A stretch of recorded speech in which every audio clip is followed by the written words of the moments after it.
সর্বশেষ যে ব্যক্তি জাহান্নাম থেকে মুক্তি লাভ করবে তাকে আল্লাহ পাক বলবেন, ফেরেশতাদেরকে বলবেন, আমার ফেরেশতারা আমার এই বান্দাকে জান্নাত এবং জাহান্নামের মাঝখানে রেখে দাও। জান্নাত এবং জাহান্নামের মাঝখানে লোকটি যখন থাকার জায়গা পাবে সে জান্নাতের দিকে তাকায়া দেখবে আর কাঁদতে থাকবে। আল্লাহ পাক জিজ্ঞেস করবেন, বান্দারে যুগের পর যুগ ধরে জাহান্নামে কেঁদেছো, আমি রব্বুল আলামিন জাহান্নাম মাফ করে দিয়া জান্নাত জাহান্নামের মাঝখানে রেখে দিয়েছি, আযাব থেকে তো বেঁচে গেছো, এখন কান্দো কেন? লোকটি বলবে, রব্বুল আলামিন কান্দি এই কারণে, জাহান্নাম থেকে মাফ করেছো, তোমার শুকরিয়া আদায় করি। জান্নাত তো আমার কপালে নাই, কিসমতে নাই, কিন্তু জান্নাত আমি এখান থেকে দেখতে পাচ্ছি, জান্নাতের সুঘ্রাণ আমার নাকে আসতেছে, কপালে নাই যাওয়ার। আমি কাঁদি এই জন্য, তুমি যদি মেহেরবানি করে আমাকে জান্নাতের দরজার কাছে একটু দাঁড় করায় দিতা, প্রাণ ভরে তোমার জান্নাতের দৃশ্যটা একটু দেখতাম। সুপ্রিয় দর্শক, আসসালামু আলাইকুম রাহমাতুল্লাহ। আজকের আলোচনায় থাকবে এমন এক প্রেরণাময় ওয়াজ যা আমাদের হৃদয়কে নাড়া দেবে, মনকে করবে প্রশান্ত। আলোচনা করছেন প্রখ্যাত আলিমে দ্বীন, ইসলামিক চিন্তাবিদ আল্লামা দিলওয়ার হোসেন সাইদি রাহিমাহুল্লাহ। চলুন শুরু করা যাক।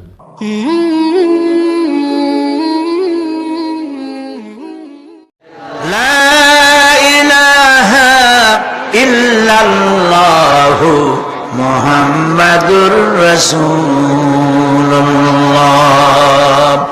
জীবনে বিশ্বাসের সাথে এই কালেমা যে উচ্চারণ করেছে, মুখ দিয়া বিশ্বাস করেছে, তার পাপের সব শাস্তি শেষ হয়ে যাওয়ার পর আল্লাহ পাক তাকে মুক্ত করবেন জাহান্নাম থেকে।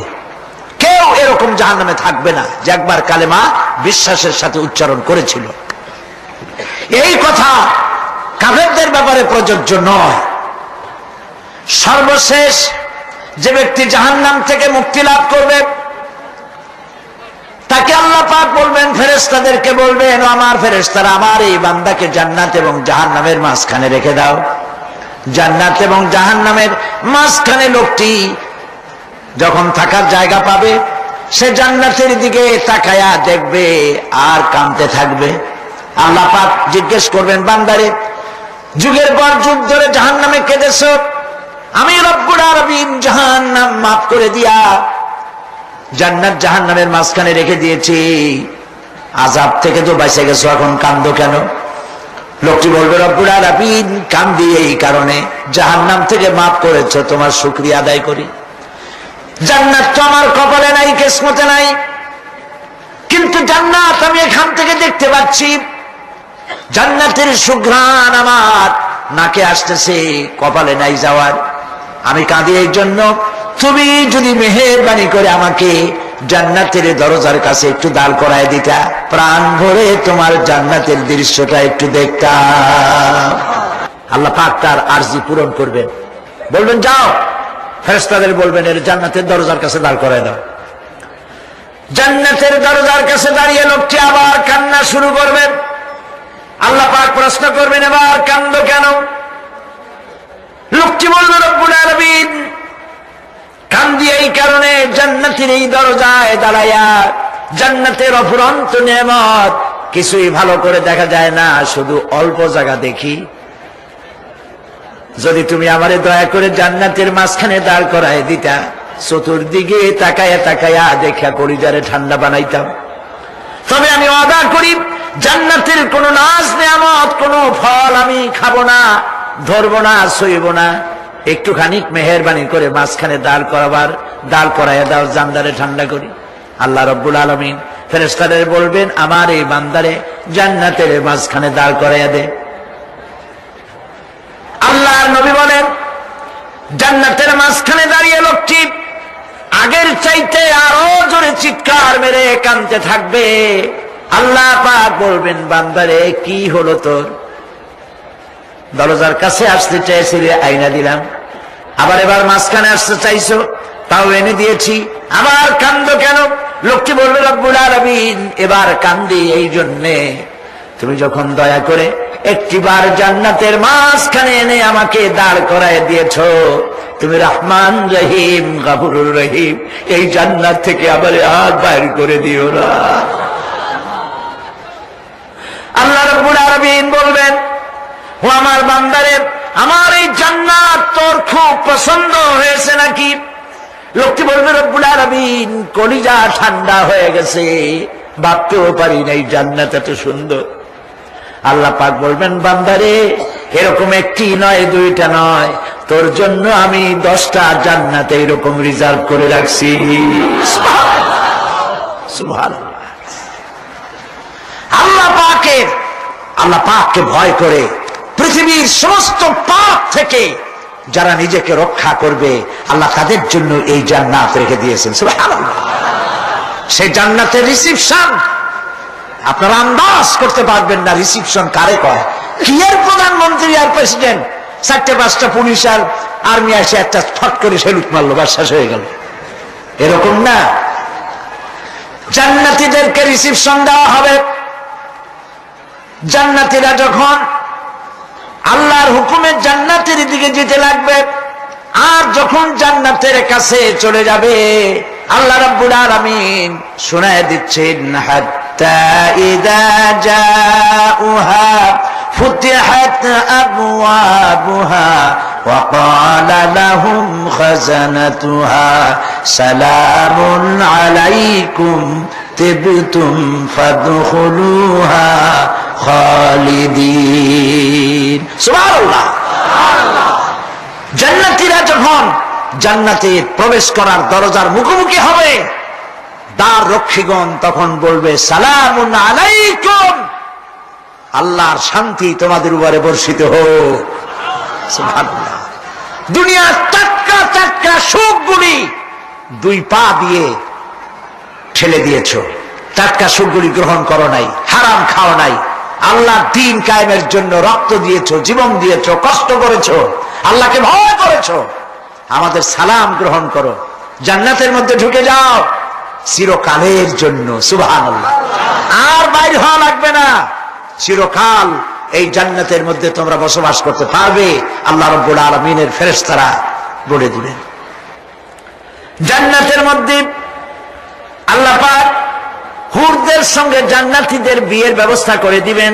কোরআনে কারিমে আল্লাহ পাক বলেন, মুত্তাকিইনা আলা সুরুজিন মাসফুফাতিন ওয়া যাওয়াজনাহুম বিহুরিন ঈন। সামনাসামনি ভাবে সাজানো সারি সারি আসন সমূহের উপর তারা ঠেস লাগায় বসে থাকবে, আর আল্লাহ রাব্বুল আলামিন হুরদের সাথে জান্নাতীদের বিয়ের ব্যবস্থা করে দিবেন। যেসব হুরের সঙ্গে বিয়ে হবে তাদের আল্লাহ পাক বিবরণ দিচ্ছেন কি রকম হবে তারা।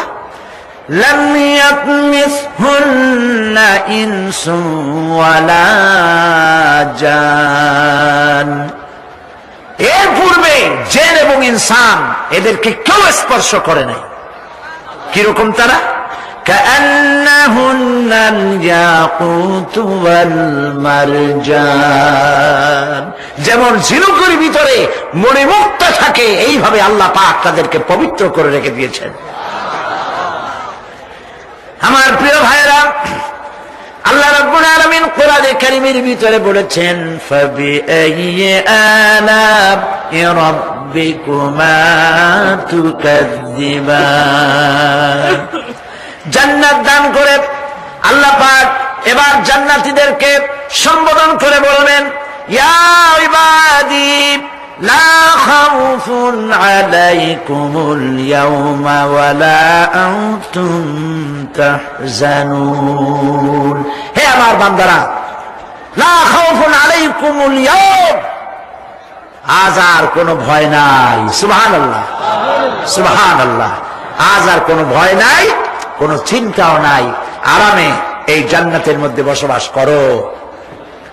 এরপরে আল্লাহ পাক জিজ্ঞেস করবেন, ও আমার জান্নাতীরা, আমি যেসব ওয়াদা করছিলাম আমার ওয়াদা মোতাবেক সমস্ত নিয়ামত পেয়েছো? তারা বলবে, হ্যাঁ পেয়েছি,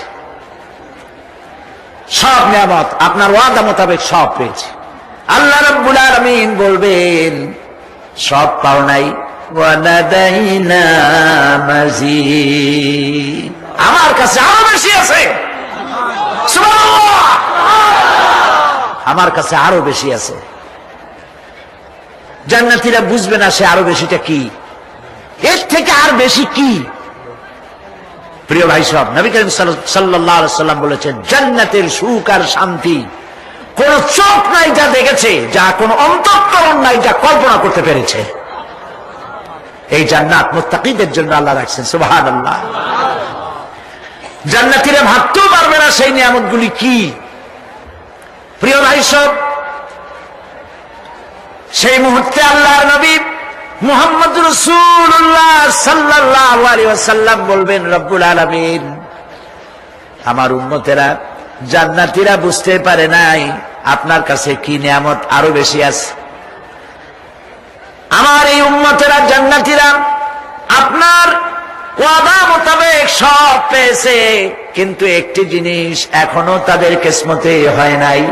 সে জিনিসটা হলো, যারা তার রবকে না দেখে শুধু কোরআন আর হাদিসের কথা শুনে আরবের ঘুম হারাম করে তাহাজ্জুদের নামাজ আদায় করেছিল, চোখের পানি ফেলেছিল, যারা জান্নাত দেখে নাই, জাহান্নাম দেখে নাই, আপনাকে ভয় করে যারা জীবন পরিচালনা করেছিল, যারা আপনাকে দেখে নাই, না দেখে শুধু কোরআন হাদিস বিশ্বাস করে যারা অকাতরে নিজেদের জীবন বিলায় দিয়েছিল, এই জান্নাতীরা এখন পর্যন্ত তার রবকে দেখতে পারে নাই।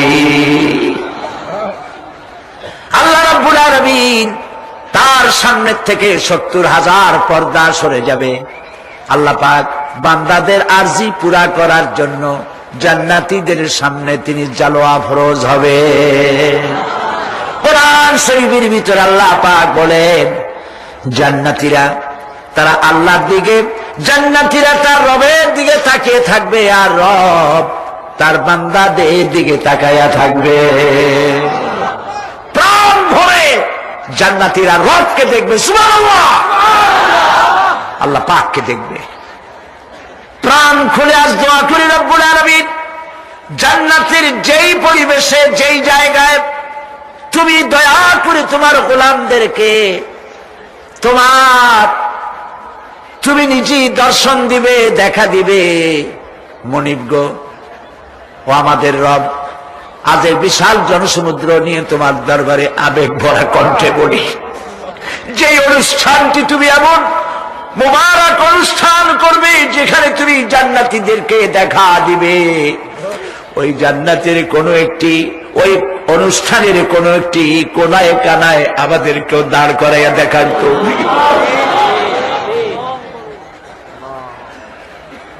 প্রিয় ভাই সব, আল্লাহ রাব্বুল আলামিন মানুষের সামনে এত সব নিয়ামত রেখেছেন, এই জান্নাত দান করবেন। এরপরে আল্লাহ রাব্বুল আলামিন কোরআনে কারীমের মধ্যে বলেছেন, রব্বিস সামাওয়াতি ওয়াল আরদি ওয়া মা বাইনাহুমার রাহমানি লা ইয়ামলিকুনা মিনহু খিতাবা। এসব পুরস্কার রয়েছে তোমাদের সেই রবের পক্ষ থেকে যিনি আকাশ আর জমিনের মালিক। সুবহানাল্লাহ বলবেন না? যার সামনে কথা বলার ক্ষমতা কারো হবে না। এটি একটি মারাত্মক কথা। কিয়ামতের দিন আল্লাহর দরবারে কেউ কথা বলতে পারবে না আল্লাহর নির্দেশ ছাড়া। একটি আকীদা পরিষ্কার করে নিয়ে যান আপনাদের, সে আকীদাটা এভাবে পরিষ্কার করুন, কোন পীর সাহেব, কোন খাজা বাবা, কোন মাওলানা, কোন মুহাদ্দিস, কোন বুজুর্গ আপনাকে সুপারিশ করতে পারবে না যদি না আল্লাহ পাক তাকে কথা বলার তৌফিক না দেন। মনে থাকবে এটা। আয়াতুল কুরসির ভিতরে আমরা পড়ি, মান যাল্লাযী ইয়াশফাউ ইনদাহু ইল্লা বিইজনিহি। আল্লাহ পাক বলেছেন কিয়ামতের দিন আল্লাহর দরবারে কার সাহস আছে কথা বলতে পারে? মান যাল্লাযী ইয়াশফাউ ইনদাহু ইল্লা বিইজনিহি। আল্লাহর ওয়াদা ছাড়া, হুকুম ছাড়া আল্লাহর সামনে কথা বলার সেদিন কেউ থাকবে না। সুবহানাল্লাহ, কেউ কথা বলতে পারবে না। সুপারিশ করতে হবে। আল্লাহ যারে বলেন তুমি করো, অমুকের জন্য করো, সেই ব্যক্তি শুধু তার জন্যই করতে পারবে, আর কেউ কথা বলতে পারবে না। সেই কঠিন হাসরের ময়দান, যেদিন শুধুমাত্র আল্লাহ পাক কথা বলবেন, আর যারে বলতে বলবেন সেই কেবলমাত্র বলতে পারবে। সুপারিশ এটি আল্লাহ পাক কিয়ামতে পারমিশন দিলে বলা যাবে। হযরত ইব্রাহিম আলাইহিস সালাম কিয়ামতের দিন তার নিজের পিতা সম্পর্কে সুপারিশ করবেন। রব্বুল আলামিন, আমার আব্বার জন্য সুপারিশ করতেছি, মেহেরবানি করে জাহান্নাম থেকে তারে আপনি রক্ষা করুন। আল্লাহ রব্বুল আলামিন বলবেন, ইব্রাহিম তোমার সুপারিশ মঞ্জুর হবে না। প্রিয় ভাই সব, একটু মাথা খাটান, চিন্তা করেন। জাতির পিতা কে? জাতির পিতা চিল্লায় বলুন, কলিজা সাফ করে ফেলুন। মুসলমানদের জাতির পিতা হাবিজাবি কেউ হতে পারে না।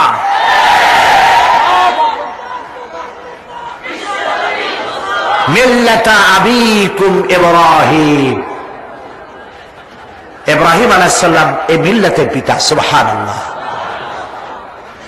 হযরত ইব্রাহিম আলাইহিস সালাম কিয়ামতের দিন বলবেন, আল্লাহ আমার আব্বার জন্য সুপারিশ করছি। আল্লাহ পাক বলবেন মঞ্জুর হবে না। আসল তোমার পিতা হতে পারে, কিন্তু আমার খলিলকে আগুনে ফেলার জন্য নমরুদকে সে সহযোগিতা করেছে, আমি তোমার পিতাকে ক্ষমা করব না। নবী করিম সাল্লাল্লাহু আলাইহি সাল্লামকে সাহাবায়ে কেরাম জিজ্ঞেস করেছেন, হে রাসূল, আপনার আব্বা এবং আম্মার অবস্থা কি হবে? নবী করিম সাল্লাল্লাহু আলাইহি সাল্লাম কেঁদে ফেলেছেন, সাফ বলেছেন, আমি তাদের কোনো উপকারে আসব না। আল্লাহু আকবার। মিল্লাতা আবিকুম ইব্রাহিম, ইব্রাহিম আলাইহিস সালাম এই মিল্লাতের পিতা। সুবহানাল্লাহ। হযরত ইব্রাহিম আলাইহিস সালাম কিয়ামতের দিন বলবেন, আল্লাহ আমার আব্বার জন্য সুপারিশ করছি। আল্লাহ পাক বলবেন মঞ্জুর হবে না। আসল তোমার পিতা হতে পারে, কিন্তু আমার খলিলকে আগুনে ফেলার জন্য নমরুদকে সে সহযোগিতা করেছে, আমি তোমার পিতাকে ক্ষমা করব না। নবী করিম সাল্লাল্লাহু আলাইহি সাল্লামকে সাহাবায়ে কেরাম জিজ্ঞেস করেছেন, হে রাসূল, আপনার আব্বা এবং আম্মার অবস্থা কি হবে? নবী করিম সাল্লাল্লাহু আলাইহি সাল্লাম কেঁদে ফেলেছেন, সাফ বলেছেন, আমি তাদের কোনো উপকারে আসব না। আল্লাহু আকবার। আপনি মনে করছেন নাকি যে ইয়া নবী সালাম আলাইকা বলি অমনি নবী সুপারিশ পাবেন? এত সহজ।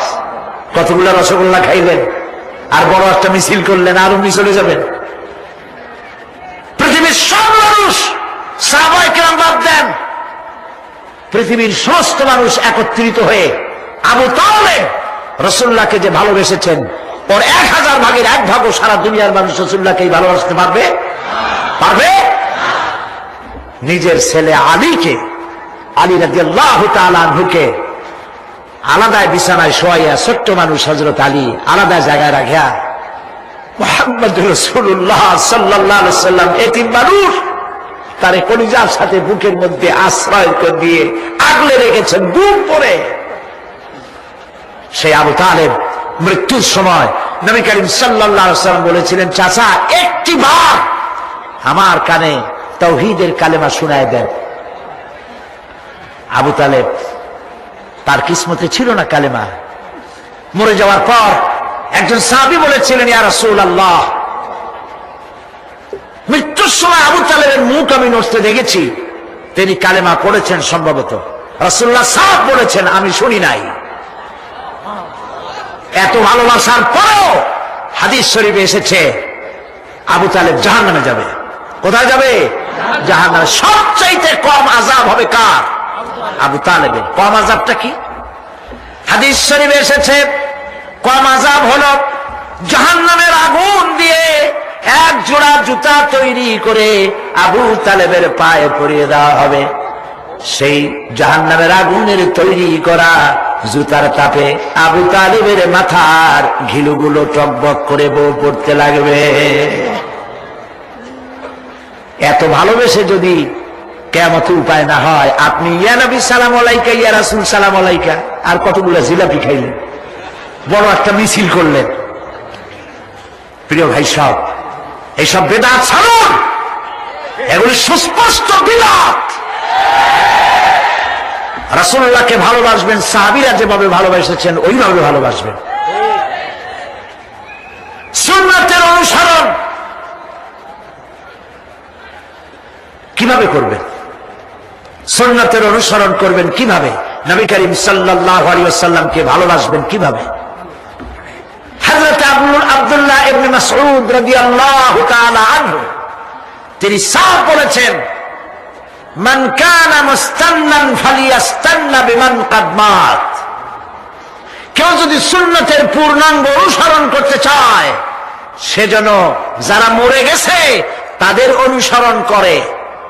ফাইনাল হাইয়া লা তু'মানু আলাইহিল ফিতনা। কারণ যে ব্যক্তি মারা গেছে, যে ব্যক্তি বেঁচে আছে, ফাইনাল হাইয়া, যে ব্যক্তি বেঁচে আছে, সে যে ভবিষ্যতে ফিতনায় পড়বে না তা নিশ্চিত করে বলার কোনো উপায় নাই। এই জন্য সুন্নতের অনুসরণ করার জন্য মাপকাঠি কোনো পীর নয়, আলেম নয়, মুহাদ্দিস নয়, মুফাসসির নয়।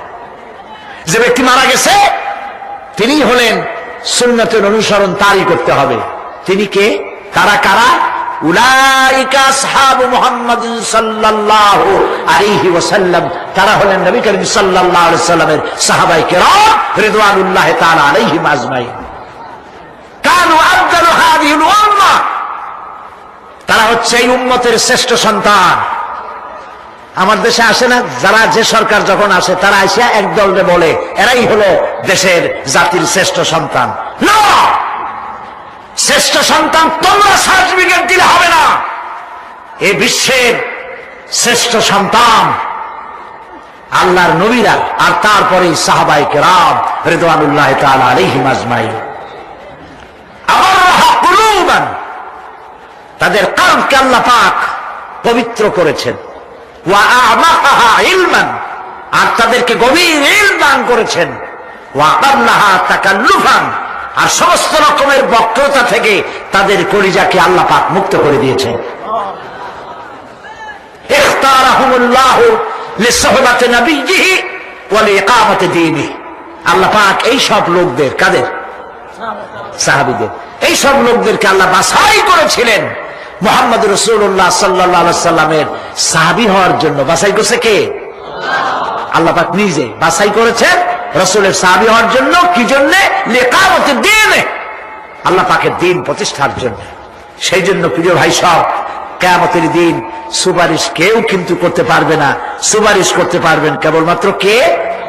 বলেন সবাই, আল্লাহ সুবহানাহু ওয়া তাআলা। যাকে পারমিশন দিবেন তিনি কেবল করতে পারবেন, আর কেউ সুপারিশ করতে পারবে না। সেই জন্য মনের থেকে, কলিজা থেকে সমস্ত কথা উঠায় ফেলে ঈমান পোক্তা করুন। সেদিন কথা বলবার মতো ক্ষমতা আল্লাহর সামনে কারো হবে না। যিনি তাকে পারমিশন দিবেন তিনি কেবল বলতে পারবেন। কিয়ামতের হায়বাত এবং জালাল, ফেরেশতাদের আনাগোনা, জাহান্নামের গর্জন, মানুষের কলিজা গলার কাছে চলে আসবে। গর্ভবতী নারীর গর্ভ খসে পড়বে। দুগ্ধপোষ্য নারী, যে দুধ দেয় তার বাচ্চাকে দুধ দেওয়ার কথা ভুলে যাবে, নিজের সন্তান ভুলে যাবে। সেই কঠিন হাসরের ময়দানে, সেখানে কেবলমাত্র আল্লাহ পাক যাদেরকে রক্ষা করবেন তারাই সেখানে বাঁচতে পারবে, অন্যরা সেখানে তাদের কোনো উপায় থাকবে না। আল্লাহ পাক বলছেন, এরকম একটি জায়গা সম্পর্কে আমি তোমাদেরকে জানিয়ে দিলাম। আল্লাহ রাব্বুল আলামিন বলেন, যালিকাল ইয়াউমুল হক ফামান শাআ আত্তাখাযা ইলা রাব্বিহি মাআবা। এই দিনটি অবশ্যই আসবে, সেদিনটি নিশ্চিতভাবে আসবে। আর এখন যার ইচ্ছা সে তার রবের দিকে অগ্রসর হোক। ইন্না আনজারনা أنذرناكم عذابا قريبا يوم ينظر المرء ما قدمت يداه ويقول الكافر يا ليتني كنت ترابا إنا أنذرناكم عذابا قريبا খুব নিকটবর্তী একটি আযাব সম্পর্কে আমি তোমাদেরকে সতর্ক করে দিলাম। কে বলতেছেন? আল্লাহ পাক। লক্ষ্য করুন আল্লাহ কি বলছেন, খুব নিকটবর্তী একটি কঠিন শাস্তি আযাব অর্থাৎ কিয়ামত, এ সম্পর্কে আমি তোমাদেরকে সতর্ক করে দিলাম। ইয়াউমা ইয়ানজুরুল মারউ মা কদ্দামাত ইয়াদাহ, সেদিন প্রত্যেকটি লোক যা সে পাঠিয়ে দিয়েছিল এখানে অর্থাৎ যা করেছিল সেগুলি সে দেখতে পাবে। আর তখন وَيَقُولُ الْكَافِرُ يَا لَيْتَنِي كُنتُ تُرَابًا, সেই কিয়ামতের ময়দানে অবস্থা দেখে কাফেরেরা বলবে, আহারে মানুষ না হইয়া যদি মাটি হইয়া যেতাম, যদি মাটি হতাম, যদি মানুষ না হয়ে না জন্মতাম, আজ এই হাসরের ময়দানে এইখানে এই বিচারের মুখোমুখি হতাম না, মাটি হইলে বরং অনেক ভালো হতো। প্রিয় ভাই সব, সূরা আন-নাবা সংক্ষিপ্ত আকারে যে আলোচনাটি করলাম সে আলোচনাটি ছিল এই, পরকাল হবে, কিয়ামত হবে, এতে কোনো সন্দেহ নাই। আছে সন্দেহ? কোনো সন্দেহ নাই, অবশ্যই কিয়ামত হবে। এবং সেই কিয়ামত কেমনে হবে সেগুলির দৃষ্টান্ত, মানুষ মরলে পচে যাবে, গলে যাবে, তারপরে চিন্তা হবে কেমনে, সেগুলি আমি আপনাদের সামনে আলোচনা করেছি। তারপরে জান্নাত এবং জাহান্নাম দুটি ভাগ হবে, সেগুলির ব্যাপারে আমি আপনাদের সামনে আলোচনা করেছি। আজকে মুনাজাতের আগে সর্বশেষ যে কথাগুলি বলতে চাই সে কথাগুলি হলো এই পৃথিবীতে আমরা এসেছি, চলে যাব, যাওয়ার আগে এই কোরআন একটি বিশাল জনগোষ্ঠী এমন বানাতে চেয়েছে যে জনগোষ্ঠী এই কোরআন দিয়ে একটি বিশাল সমাজ গড়বে, রাষ্ট্র গড়বে, এমন রাষ্ট্র গড়বে যেই রাষ্ট্রে দুঃখ থাকবে না, অশান্তি থাকবে না, যেখানে সুখ থাকবে, সমৃদ্ধি থাকবে, আর কিয়ামতের দিন আল্লাহর জান্নাতে তারা চলে যাবে। তেমন একটি সমাজকে আমরা চাই। সবাই বলেন সেরকম একটি সমাজকে আমরা চাই। কারা কারা চাই হাত তুলে দেখান।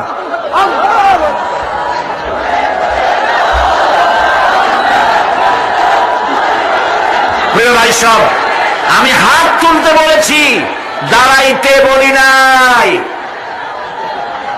মেহেরবানি করে বসেন। আজকে আখেরি মুনাজাতের দিন, আলহামদুলিল্লাহ বলেন। কয়েক লক্ষ মানুষ মুনাজাতের জন্য অপেক্ষা করছে, আলহামদুলিল্লাহ বলেন। দাঁড়ানোর অর্থ আমি বুঝি, অনেক সময় বসছেন, ফাঁকে একটু মাজা সোজা করে নিলেন, বসেন বসেন, আর একটু জোরে সরে জিকির করেন, লা ইলাহা ইল্লাল্লাহ, লা ইলাহা ইল্লাল্লাহ, আরো জোরে লা ইলাহা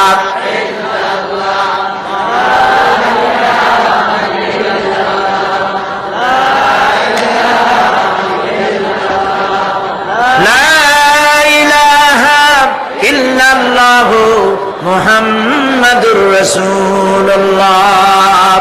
বসা মানুষেরা দাঁড়ানো ভাইদেরকে বসতে সাহায্য করুন। কেমনে করবেন বুঝে নেন।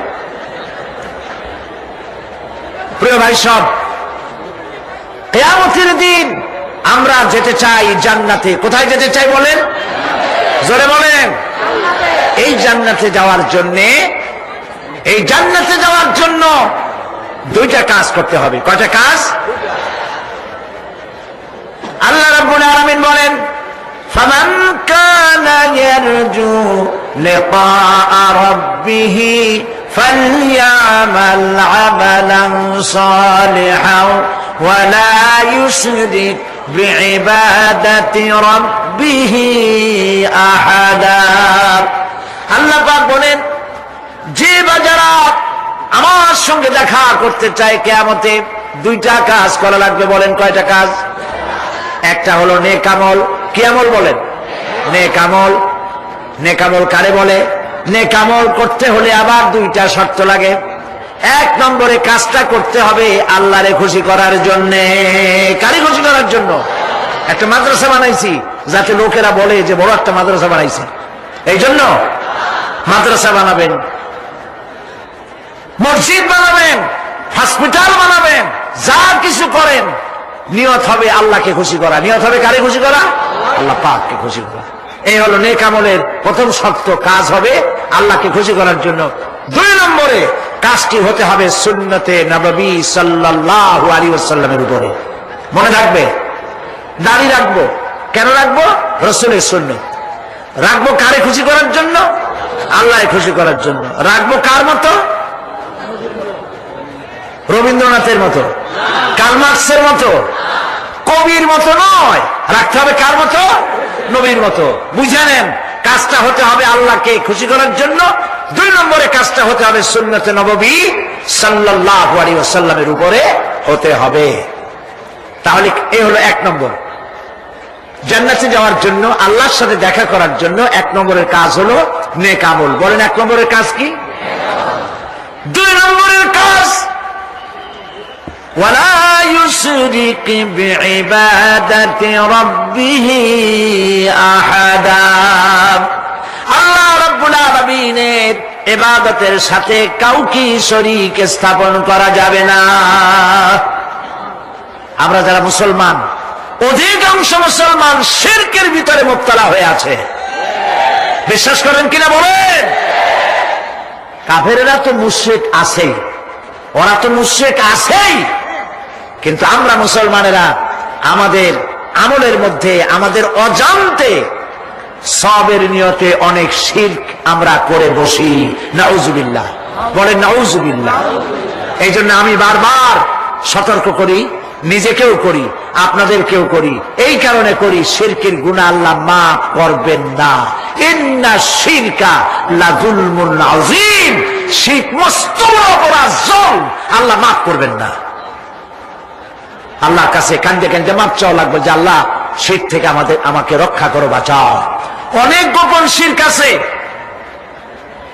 মাজারে যান, পীর সাহেবের কাছে যান, মনে যদি নিয়ত থাকে উনি ফু দিলে আমি ভালো হবই, উনি তাবিজ দিলে আমার বাচ্চা হবেই, উনি আমারে দয়া করলেই আমার ব্যবসায় উন্নতি হবেই, এটার নাম শিরক। এটার নাম কি? ওয়াইজা সাআলতা ফাসআলিল্লাহ ওয়াইজা ইসতাআনতা ফাসতাইন বিল্লাহ। যা বলার আল্লাহরে বলো, আর যা চাওয়ার কার কাছে চাও? চিল্লায়ে বলেন। কলিজা থেকে পরিষ্কার করে যান আজকের মাহফিলে। এই কলিজায় কারো প্রতি কোনো ভয় রাখবো না আল্লাহ ছাড়া।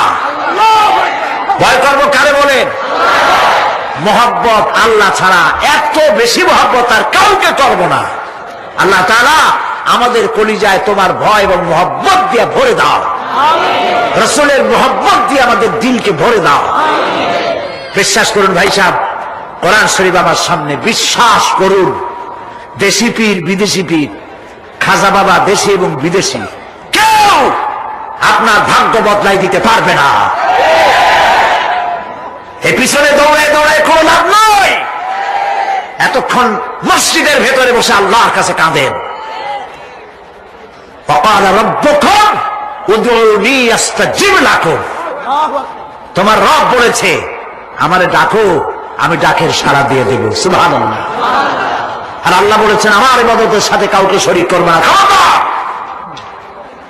আলাইসাল্লাহু বিকাফিন আবদা। আল্লাহ প্রশ্ন করছেন, আলাইসাল্লাহু বিকাফিন আবদা, আমি কি আমার বান্দার জন্য যথেষ্ট নই? চিল্লায় বলুন অবশ্যই যথেষ্ট। আবার বলেন অবশ্যই যথেষ্ট। কলিজা সাফ করে ফেলেন। সম্রাট শাহজাহান, দিল্লির সম্রাট,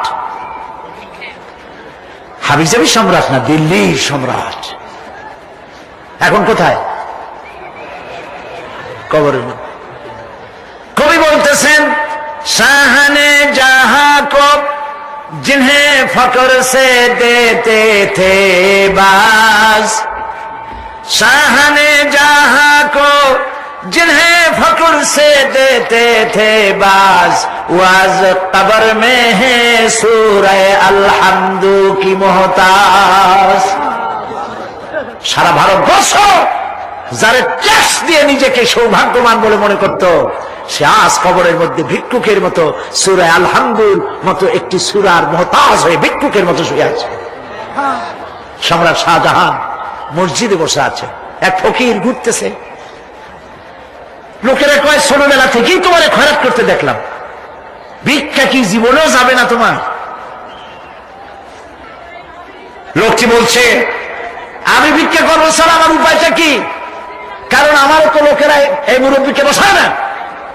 এই লোকটি, আমি ভিক্ষা করা স্যার করবো কি? লোকেরা তো আমার 4 টাকা 50 টাকা 100 টাকা দেয় না, 4 আনা 5 আনা 1 টাকা এই আমার দেয়, এ দিয়ে আমি বড় লোক হবো কেমন? লোকটি বলছে, আচ্ছা দেখো, তুমি তো জায়গা মতো যাইতে পারো নাই, বাদশার কাছে যাও, এমন দেওয়া দেবে জীবনে আর খয়রাত করা লাগবে না। তো বাদশার কাছে কি খয়রাতি যাইতে পারে কোনোদিন? হ্যাঁ, এখন পারবা। কেমনে? সম্রাট শাহজাহান এখন একা একা মসজিদে আছেন। তখনকার এসব বাদশারা অনেকে নামাজি ছিলেন, দিনদার ছিলেন। ফকির দরজার কাছে দাঁড়াইয়া দেখতে পাচ্ছে কেউ নাই, দেহরক্ষীরা দূরে দূরে দাঁড়ানো। বাদশাহ মসজিদের ভেতরে বসে হাত তুলে ঝুলতেছে আর কাঁদতেছে, চোখের পানি দিয়া দাঁড়িয়ে ভিজে ভিজে পড়ছে। এই দৃশ্য অনেকক্ষণ দেখলো ফকির। কিছুক্ষণ পর সম্রাট শাহজাহান মসজিদ থেকে বেরিয়ে আসছে। ফকির বলছে, আসসালামু আলাইকুম হুজুর। তিনি বললেন, ওয়ালাইকুম আসসালাম। চলে গেল। বাদশা বলল, আমার কাছে তো কেউ আইসা কিছু না চাইয়া তো যায় না, এরা দেখলাম খয়রাতির মতো কিছু চাইলো না, বেটা ভয় করলো নাকি? হ্যাঁ, এদিকে আসো। আসছে। ভয় পাইছো? কয় না, ভয় পাইনি। তো কিছু যে চাইলে না? ফকির বলছে, জাহাপানা, সত্যিই কিছু চাইতে আসছিলাম, তারপর চাইলে না কেন? ফকির বলছে, জাহাপানা, সারা জীবন ভিক্ষা করেছি, আর আজ দিল্লির সম্রাটের কাছে বেশি পাওয়ার লোভে এসেছিলাম, কিন্তু আপনার দশা দেখা আমার জ্ঞানের চোখ খুলে গেছে। আমি লক্ষ্য করে দেখলাম, আমি সম্রাটের কাছে চাইতে এসেছি, হাত তুলি নাই, বিনয় প্রকাশ করি নাই, চোখের পানি ফেলি নাই, কিন্তু লক্ষ্য করে দেখলাম দিল্লির সম্রাট আমার চাইতেও বড় ভিক্ষুকের মতো। আবার কোন সম্রাটের কাছে হাত তুলে কান্দে? আমার জ্ঞানের চোখ খুলে গিয়েছে, আমি বুঝতে পেরেছি সম্রাট কান্দে যেই সম্রাটের কাছে, তারে ছাড়া আর কারো কাছে জীবনে চাইব না। এই কথাই সূরা ফাতিহায় প্রত্যেক দিন পড়ি, বুঝি না কি পড়ি। ইয়াকা না'বুদু ওয়া ইয়াকা নাস্তাঈন। আয় আল্লাহ, একমাত্র তোমার গোলামি করি আর তোমার কাছে সাহায্য চাই, তুমি ছাড়া কারো কাছে সাহায্য চাই না। কলিজা সাফ করুন। কোন মরা পীর, কোন জিন্দা পীর আপনার মনের আশা পুরা করতে পারবে না, পারবে না, পারবে না।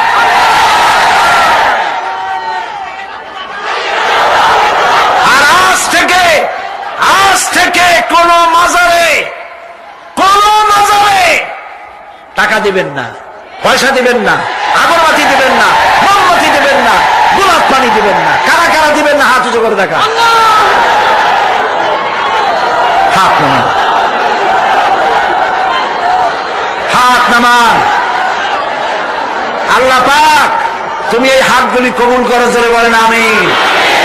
এই চট্টগ্রাম ছিল স্বাধীনতা আন্দোলনের লালন ভূমি, সূতিকাগার।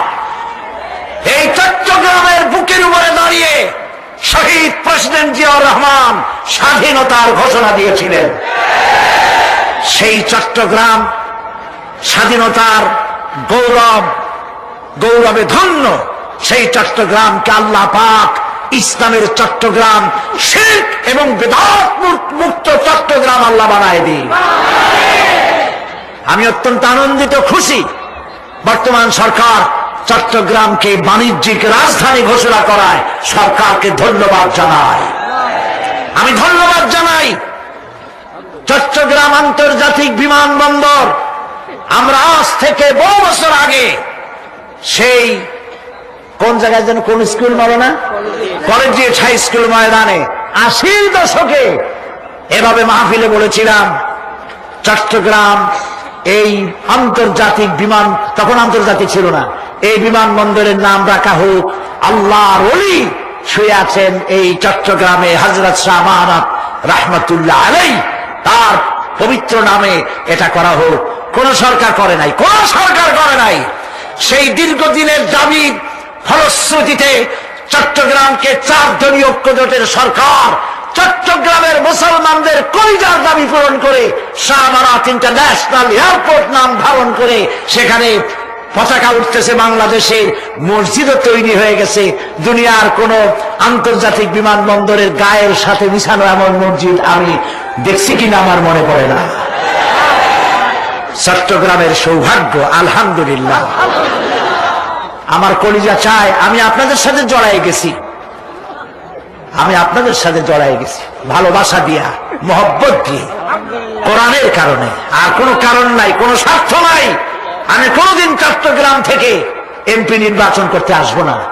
আপনাদের সাথে আমাদের এই মহব্বতের সূত্র শুধুমাত্র আল্লাহ, শুধুমাত্র রাসূল, শুধুমাত্র আল্লাহ রাব্বুল আলামিনের এই কোরআন শরীফ, আর কিচ্ছু না।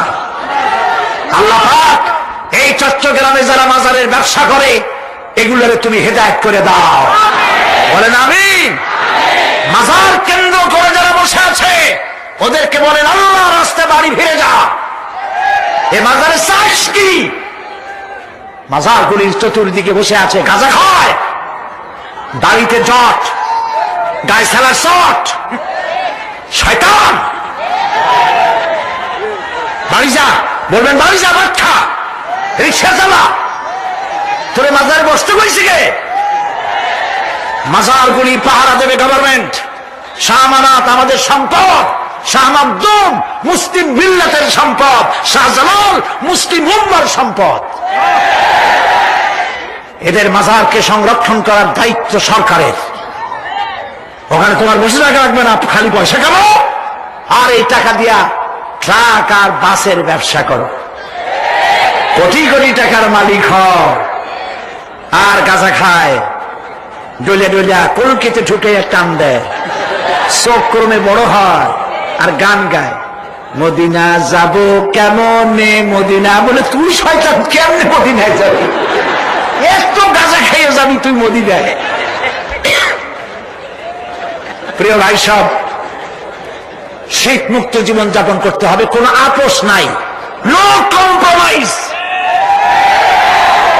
মাজারওয়ালাদের সাথে মুসলমানদের কোনো কম্প্রোমাইজ নাই, সাফ কথা।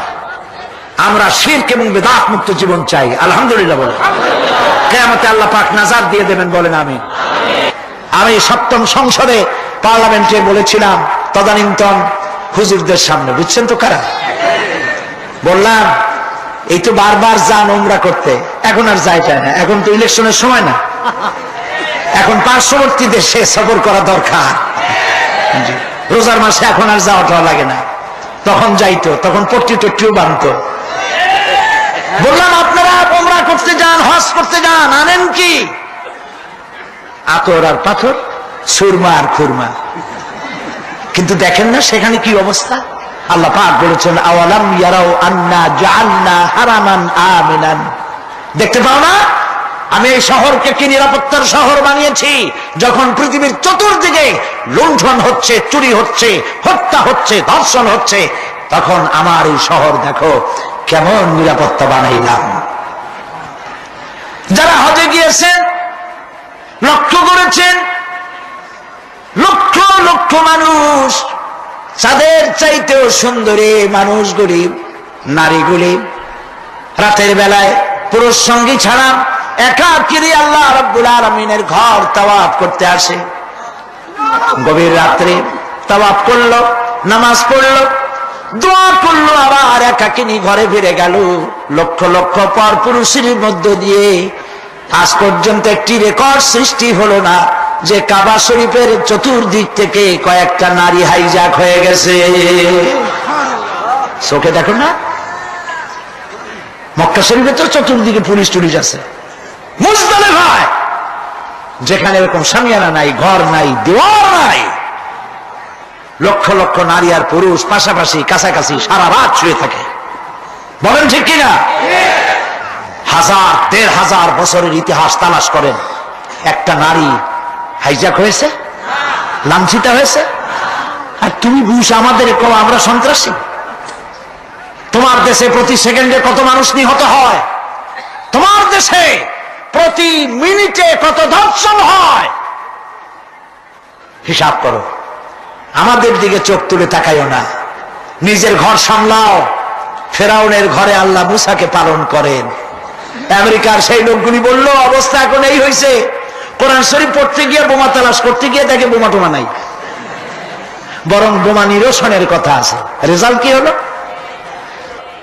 তারা বললেন রেজাল্ট এই হয়েছে, আল্লাহর কোরআন তেলাওয়াত করে করে আমেরিকান সাদা খ্রিস্টানেরা আগের তুলনায় 5 গুণ বেশি মুসলমান হওয়া শুরু করে দিয়েছে। तौहीद की अमानत सीनों में है हमारी, तौहीद की अमानत सीनों में है हमारी, आसान नहीं मिटाना नामो निशान हमारा। একাত্মবাদের আমানত আমাদের কলিজা আছে, আলহামদুলিল্লাহ বলেন।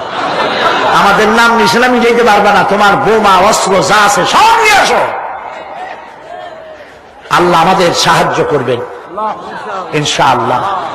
ইন তানসুরুল্লাহ ইয়ানসুরকুম, হে মুসলমানেরা আল্লাহকে সাহায্য করো, আল্লাহ তোমাদের সাহায্য করবেন। আল্লাহর সাহায্য কেমনে করবেন? আল্লাহ দ্বীন কায়েমের জন্য জীবন দিতে প্রস্তুত হয়ে যাও, আল্লাহ পাক সাহায্য করবেন।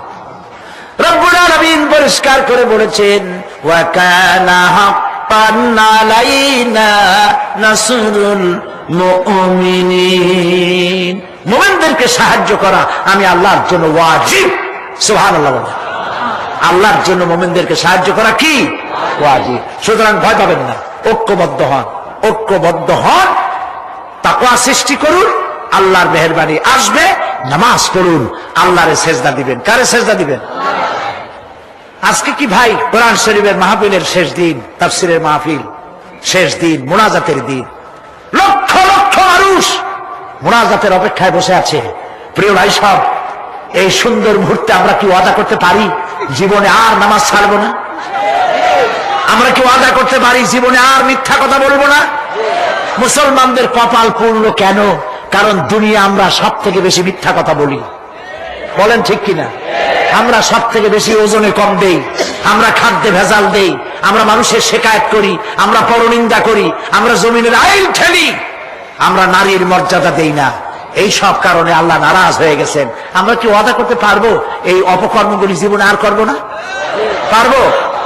2 হাত উঁচু করেন, বলেন ইয়া আল্লাহ, তোমার পবিত্র নামে শপথ করি, কসম করি, যতদিন পর্যন্ত মালাকুল মউত আমার মাথার কাছে না আসতেছে ততদিন পর্যন্ত ফরজ নামাজ, ফরজ রোজা ছেড়ে দেব না, মিথ্যা বলবো না, ওয়াদা খেলাপ করব না, অহংকার করব না, পরনিন্দা করব না, জমিনের আইন ঠেলবো না, স্ত্রী এবং অধীনস্থ মহিলাদেরকে বেপরোয়া করবো না, বলেন,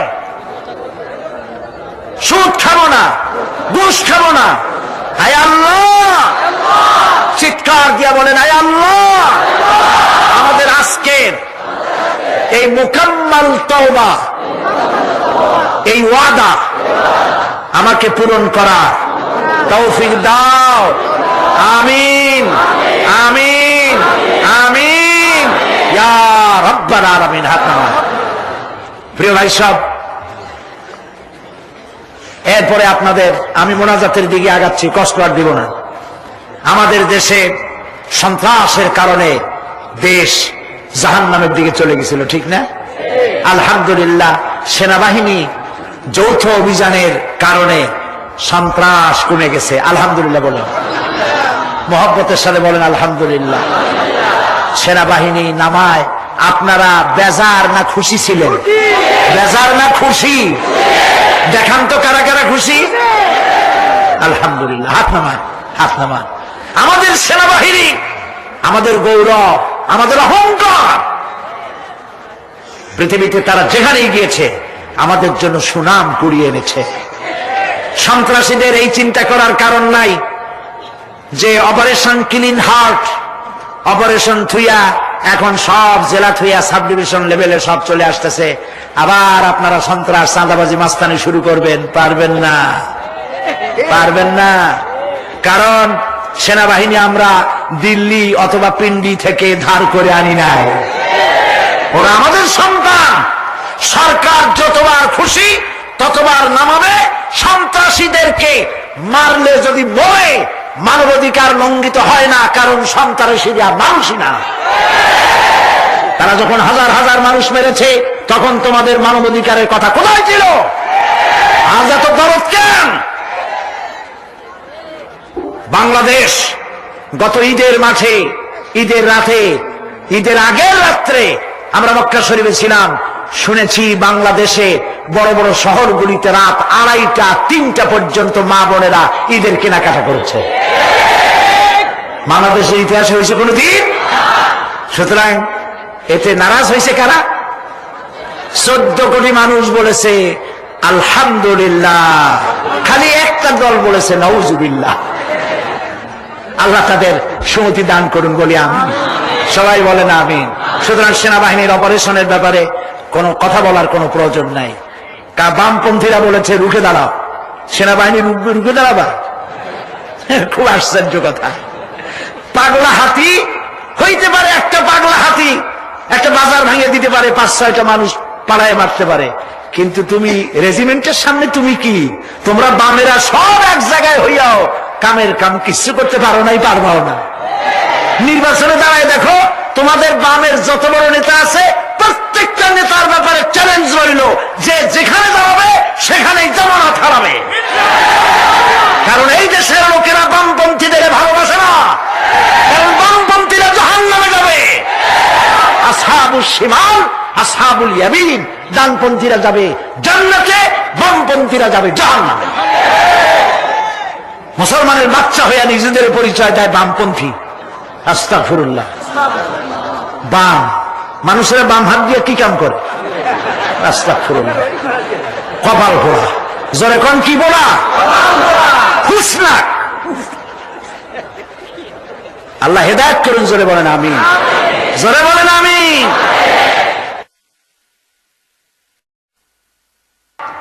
তালেবান হওয়ার কোন প্রয়োজন বাংলাদেশের নেই। পাকিস্তান আমার মডেল নয়, ইরান আমার মডেল নয়, আমার মডেল মুহাম্মদ রাসূলুল্লাহ সাল্লাল্লাহু আলাইহি ওয়াসাল্লাম। সুতরাং তালেবানি কথা কইয়া ঠইয়া এইসব টালিবালি করে পার পাবা না। মনের ইচ্ছা ছিল পশ্চিমে গিয়া, ভারতে গিয়া, তারপরে তাদেরকে একটু তালেবান কইয়া মৌলবাদী বলে ঠইলা ওদের একটু রাজি করাইয়া উনি একটু হামিদ কারজাই হইতে চাইছিলেন, ওইরকম করে বসায় দেওয়া হোক, কিন্তু সেই গুড়ে বালি ওইটা হবে তবে না। আল্লাহর মেহেরবানি, সকল ষড়যন্ত্রের মধ্য দিয়ে বাংলাদেশ এগিয়ে যাচ্ছে। ঐক্যবদ্ধ থাকুন, দেশের দুশ্মনদেরকে চিনুন। এরা জাতিকে দ্বিধা বিভক্ত করতে চায়। আলেমেদের সহ্য হয় না, মাদ্রাসা সহ্য হয় না, ইসলাম সহ্য হয় না।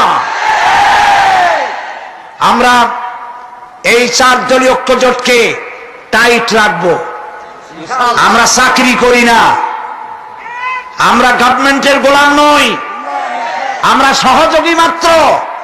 ইসলামের বিরুদ্ধে যদি এই সরকার কোন পদক্ষেপ গ্রহণ করে, বাইরে যেমন বাঘের মতো গর্জাই, পার্লামেন্টের সিংহের মতো গর্জন করব।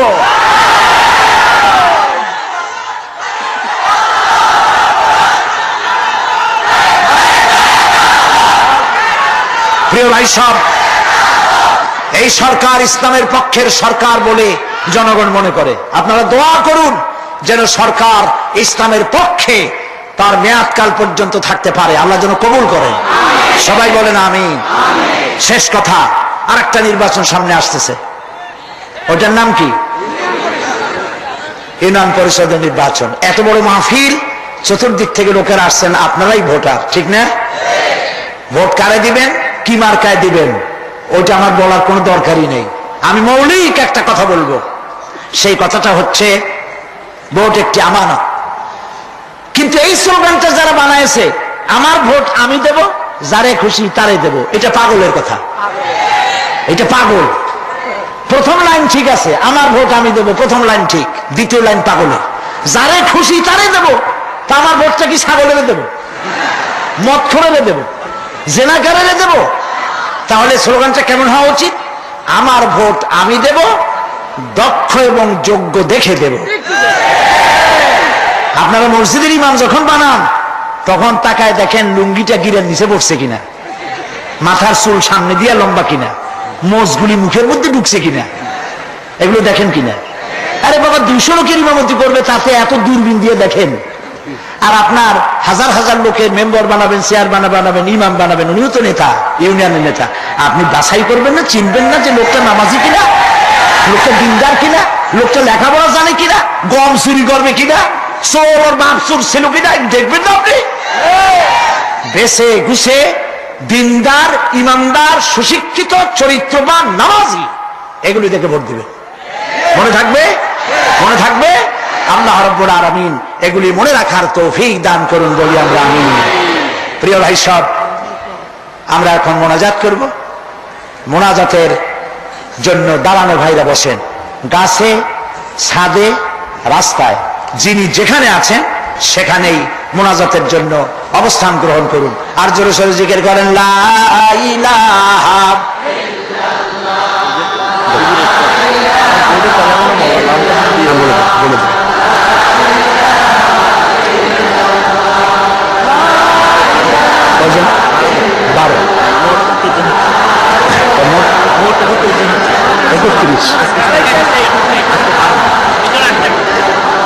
বসেন ভাই বসেন।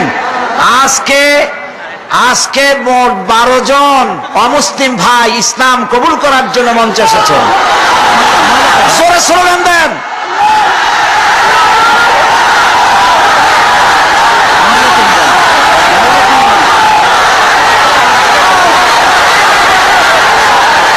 বসুন বসুন বসেন,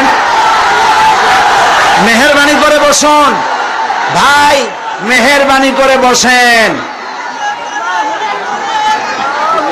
বসেন, মেহেরবানি করে বসেন।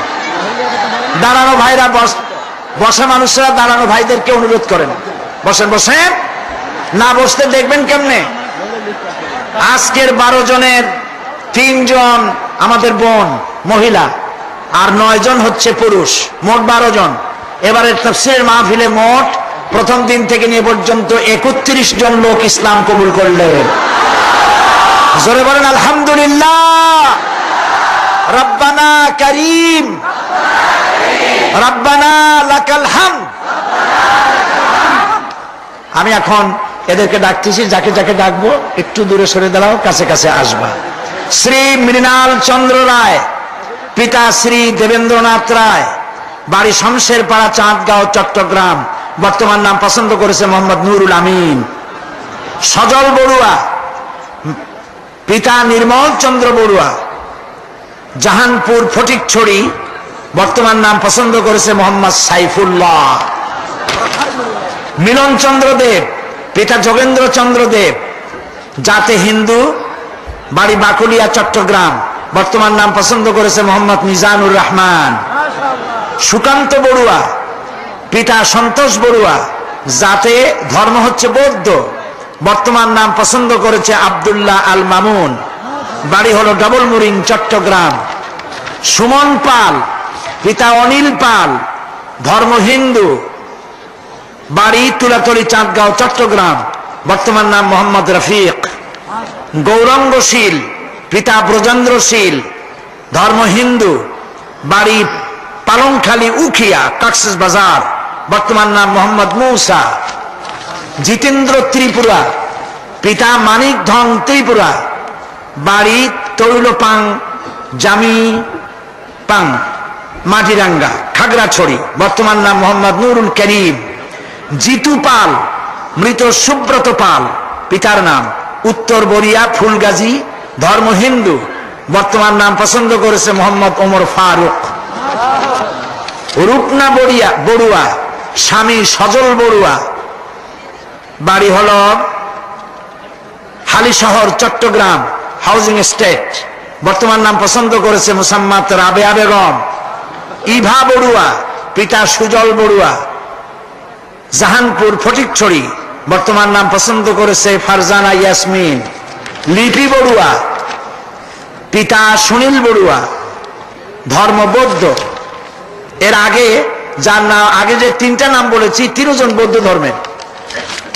লিপি বড়ুয়া, পিতা সুনীল বড়ুয়া, ধর্ম বৌদ্ধ, বাড়ি ইপিজেড চট্টগ্রাম, নাম পছন্দ করেছে ফারজানা আক্তার।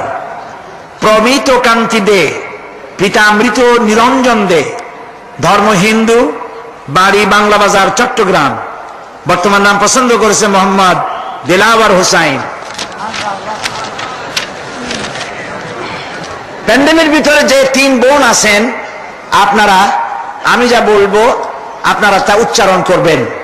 আর এই ভাইরা আমার হাত ধরো, সবাই কাছে আসো, সবাই একটু আসতে দেন, আপনারা পিছন থেকে একটু সরে যান কাইন্ডলি, কাছে আসেন, হাত ধরতে হবে, একটু জোরে জোরে বলতে হবে, লা ইলাহা ইল্লাল্লাহু মুহাম্মাদুর রাসূলুল্লাহ। আল্লাহ ছাড়া কোন ইলাহা নাই, মাবুদ নাই, উপাস্য নাই, মুহাম্মদ সাল্লাল্লাহু আলাইহি ওয়াসাল্লাম আল্লাহর প্রেরিত রাসূল। আশহাদু আন লা ইলাহা ইল্লাল্লাহু ওয়াহদাহু লা শারীকা লাহু ওয়া আশহাদু আন্না মুহাম্মাদান আবদুহু ওয়া রাসূলুহু। আমি সাক্ষ্য দিচ্ছি আল্লাহ ছাড়া কোনো ইলাহ নাই, মাবুদ নাই, উপাস্য নাই, তিনি এক, তিনি একক, তার কোনো অংশীদার নাই। আমি আরো সাক্ষ্য দিচ্ছি মুহাম্মদ সাল্লাল্লাহু আলাইহি ওয়াসাল্লাম আল্লাহর বান্দা এবং তার প্রেরিত রাসূল। তোমরা সবাইকে বলো আসসালামু আলাইকুম। সালামের জবাব দেন সবাই। একটু দাঁড়াও, একটু দাঁড়াও। প্রিয় ভাই সব, এই কয়েক মুহূর্ত আগে এরা ছিলেন মুশরিক, আর এখন আমাদের তাওহীদবাদী ভাই। তারা আমাদের কি বলেন, আর আমরা ওদের কি, আমরা ভাই ভাই হয়ে গেলাম। এই মুহূর্তে আল্লাহর এই বান্দা 9 জন আর পর্দার আড়ালে 3 জন, এই 9 জনের জিন্দিগির পেছনের সব গুনাহ, শিরক, বিদআত, জিনা, ব্যভিচার যা কিছু জীবনে ঘটেছে সব আল্লাহ মাফ করে দিয়েছেন। রাসূলের হাদিস অনুযায়ী এই লোকগুলি এখন বেগুনাহ, মাসুম। আমি এই সুযোগ নিচ্ছি আপনাদের পক্ষ থেকে আল্লাহ পাকের বেগুনাহ মাসুম বান্দাদেরকে বিশাল জনসমুদ্রের পক্ষ থেকে আমি আমার বুকে আলিঙ্গন করে নিচ্ছি।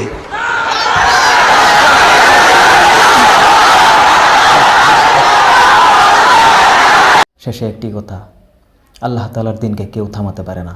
যারা ইবাদত দিতে চায় তারাই কখনো কখনো নিজের অজান্তে ইসলামের বার্তা ছড়িয়ে দেয়। আসুন আমরা সবাই আল্লাহর পথে অবিচল থাকি। আল্লাহ তাআলা আমাদের আমল কবুল করুন এবং হিদায়াতের উপর অটল রাখুন। আসসালামু আলাইকুম ওয়া রাহমাতুল্লাহ।